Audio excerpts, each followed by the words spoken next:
इसके अलावा सर यहाँ पर मेरा आपसे सवाल था वेलस्पुन कॉर्प को लेकर के। यहाँ पर जो एक ब्लॉक डील की खबर निकल कर के आई है और आज दबाव भी देखने को मिल रहा है। चार्ट कैसा लग रहा है आपको इसका?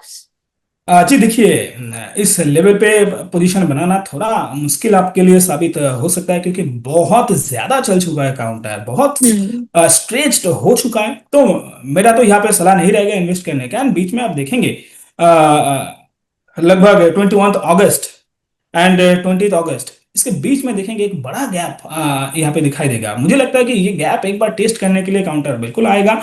एंड क्योंकि इतना चल चुका है तो यहाँ पे प्रॉफिट बुकिंग का भी एक सिलसिला आपको दिखाई दे सकता है। एंड ऊपर से जो फेवरेबल है वो गैप फील होने का। तो इसलिए मुझे लगता है कि एक बार वेट करके जाइए। डिप में मिलता है तो आपको एक बार यहाँ पे पोजीशन बनाने का सलाह रहेगा। एंड इतना ज्यादा चल चुका है अब बिल्कुल। जो अभी तो हमने बात किया था हिंद कॉपर के बारे में, डिफेंस सारा रेलवे काउंटर्स के बारे में, तो देखेंगे जहां पे इतना एग्रेसिव मूव आता है वहां पे अगर डीप आता है तो वो अक्सर टाइम करेक्शन में ही जाता है।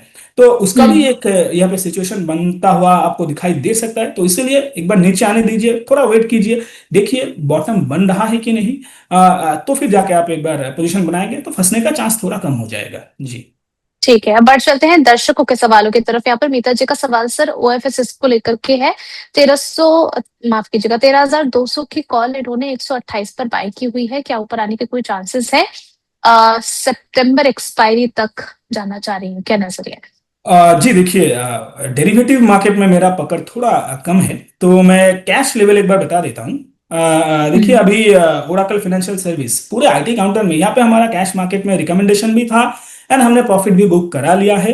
पूरे आईटी काउंटर में देखेंगे तो ओराकल फाइनेंशियल सर्विस, जब कोई आईटी काउंटर काम नहीं कर रहा था तो ओराकल फाइनेंशियल सर्विस का वो मोमेंटम में था। एंड अभी भी मुझे लगता है कि हम्म। काउंटर में एक ब्रेकआउट का चांस बहुत ही बढ़िया मुझे लग रहा है कि यहाँ पे ऑलरेडी आज भी देखेंगे लगभग 2% के आसपास ये काउंटर मोमेंटम में है। एंड जो पिछला हाई था, जो रेंज बाउंड ट्रेड कर रहा था 1100 12 हजार के आसपास, 11,000 12,000 के आसपास, तो उसके आसपास अभी ट्रेड करता हुआ दिखाई दे रहा है।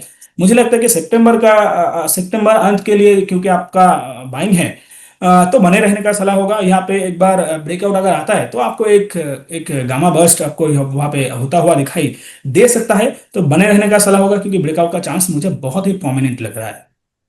ठीक है सर, इसके अलावा रहतान देख लीजिए। यहाँ पर हमारे प्राइम दर्शक का सवाल है, 25 रुपए के भाव पर इन्होंने जो है 18,400 शेयर ले रखे हैं। क्या यहाँ पर भी बने रहना चाहिए ना? मैम, स्टॉक का नाम क्या था? सर मैं स्पेल आउट कर देती हूँ, RHETAN। अच्छा, आर, अच्छा, रहतान TMT। देखिए, काउंटर TMT। सबसे पहले तो डिस्क्लेमर, हमारे रेडार पे नहीं है, कवरेज में भी नहीं है, एंड पेनी स्टॉक है। एंड अगर मैं इनका मार्केट कैप भी देखूं, हम्म। HET, तो मतलब थोड़ा फंडामेंटली भी, क्योंकि रेडार पे नहीं है। जी, जैसा मैंने सोचा था, स्मॉल कैप काउंटर 1700 करोड़ के आसपास का मार्केट कैप है।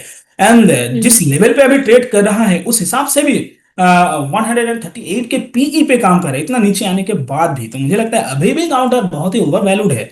एंड तो इसीलिए इतना नीचे आने के बाद भी अगर ओवर वैल्यूड है तो मुझे लगता है कि यहाँ से और भी नीचे जाने का चांसेस हो सकता है। हालांकि यहाँ पे एक बेस बनता हुआ दिखाई दे रहा है जो अभी तक कंफर्म नहीं है। पंपिंग एंड डंपिंग के चांस, लिक्विडिटी का बहुत इशू है, वॉल्यूम पे कोई दिक्कत नहीं है, लेकिन क्योंकि मार्केट कैप बहुत कम है तो यहाँ पे थोड़ा दिक्कत आपको आता हुआ दिखाई देगा। इस ऐसा स्टॉक से थोड़ा दूर रहने का सलाह होगा अभी के लिए, क्योंकि एक बेस बनता हुआ दिखाई दे रहा है। तो आप होल्ड करके जा सकते हो 20 के लेवल पे। एक स्टॉप लॉस जो मुझे दिखाई दे रहा है वहां पे स्टॉप लॉस लगा के, एंड बाकी फ्रेश खरीदारी, या फिर कभी भी यहाँ पे आपको थोड़ा एक पुल बैक मिले, निकलने का सलाह रहेगा जी।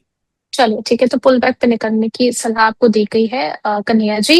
इसके अलावा सर नए खरीद के हिसाब से दो काउंटर जरा कंपेयर कर लीजिए, BSE and MCX, short term का नजरिया है।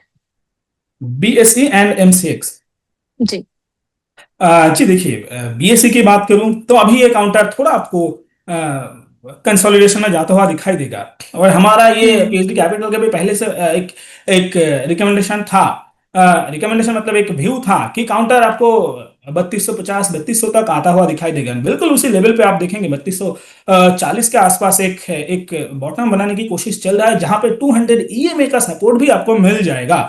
लेकिन बेस अभी तक क्योंकि कंफर्म नहीं है और काउंटर चला भी, हमने यहाँ पे हमारे इन्वेस्टर्स का पोजीशन हमने बुक कराया लगभग 4400 के आसपास। एंड उसके बाद से आप देखेंगे लोअर हो लोअर लो लोअर हाई ट्रेजेक्टरी पे काउंटर ट्रेड करता हुआ। तो मुझे लगता है कि देखिए फ्यूचर इनका बहुत ही बढ़िया है, लेकिन इमीडिएट लेवल पे ये जो ट्रेंड अभी एक बना हुआ है मई 2026 के बाद से यहाँ पे सुधार आना उसके लिए सबसे जरूरी है। तो थोड़ा आप वेट कीजिए, इमीडिएट लेवल पे पोजीशन बनाने का सलाह नहीं रहेगा। एक बार वेट कीजिए, अगर आप मोमेंटम या फिर स्विंग के लिए सोच रहे हो, एक बार बॉटम अच्छे से बनने दीजिए, तो फिर जाके आप इन्वेस्ट करेंगे तो ज्यादा आप सेफ रहेंगे। बाकी जो वैल्यू पिक के लिए सोच रहे हैं वो बिल्कुल स्टैगर्ड मैनर पे यहाँ पे आपको बाय करने का सलाह होगा। अगर यहाँ पे आपको एक रेंज बनाता हुआ दिखाई देता है तो उस रेंज के बॉटम पे कभी भी आपको देखिए धीरे धीरे स्टैगर्ड मैनर पे पोजीशन बनाने का सलाह रहेगा जी।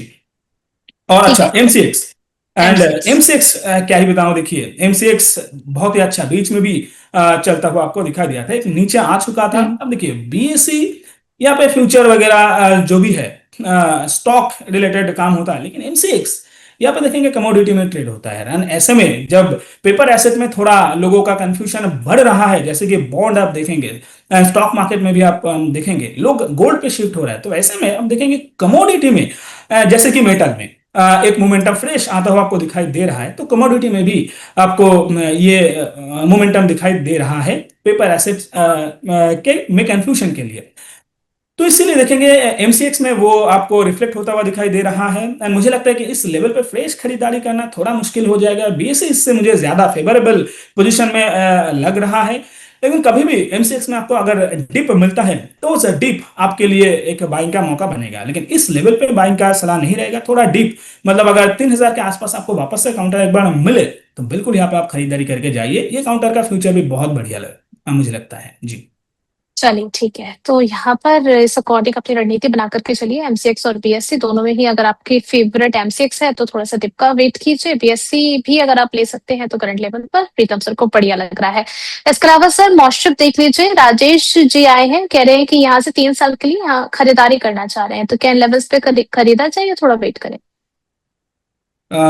जी मॉस्चिप टेक्नोलॉजी अगर आप देखेंगे तो काउंटर सेमीकंडक्टर से रिलेटेड है। एंड मुझे लगता है कि सेमीकंडक्टर में थीम में जो भी काउंटर है इनका फ्यूचर बढ़िया है। अभी देखिए मॉस्चिप ये काउंटर थोड़ा हाई बीटा है एंड बीच में इतना हम्म। ज्यादा वोलेटाइल मोमेंटम में था, तो इसलिए चार्ट थोड़ा यहाँ पे आपको कंसोलिडेशन में नजर आएगा। एंड मुझे लगता है कि अगर 3 साल का आपका व्यू है तो बिल्कुल बड़े रहने का सलाह होगा। एंड इमीडिएट लेवल पे आपको मोमेंटम आपको नजर आएगा, तो मोमेंटम के हिसाब से जो भी देख रहे हैं अभी थोड़ा दूर रही है, लेकिन जिनका व्यू 3 साल 2 साल मतलब थोड़ा लॉन्ग टर्म का है, बिल्कुल आप स्टैगर्ड मैनर पे खरीद के जा सकते हो। मुझे लगता है कि अगर आपको थोड़ा और नीचे ये आता हुआ दिखाई देगा एंड जैसा कि 196-95 के लेवल को वापस से काउंटर एक बार टेस्ट कर सकता है, तो वहां पे आने के बाद अगर आप वापस से एवरेज करेंगे, अगर आपका एवरेज करने का इच्छा है, तो वो थोड़ा ज्यादा आप सेफ हो जाएगा, आपका एवरेजिंग थोड़ा ज्यादा अच्छा हो जाएगा जी।